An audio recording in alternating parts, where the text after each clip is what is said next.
पुढचं गणित आहे. रामचा पगार श्यामपेक्षा 25% कमी आहे.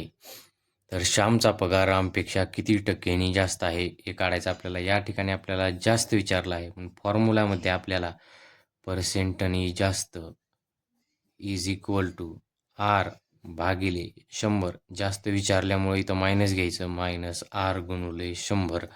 तर आपल्याला इथं आरची किंमत आहे 25 भागिले 100 मायनस 25 इंटू 100. आता काय होतं आहे, 100मधून 25 गेले, 25 भागिले आता राहिलं 75 गुणुले 100.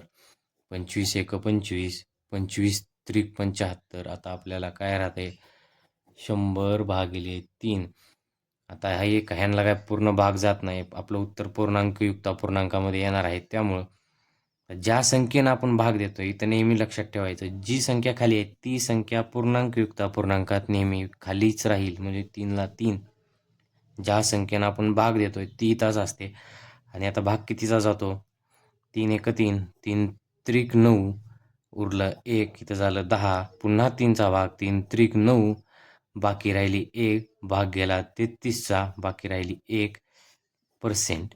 33/1/3, 33/1/3 हे असेल आपलं उत्तर पूर्णांकयुक्त अपूर्णांकामध्ये पर्याय क्रमांक 3.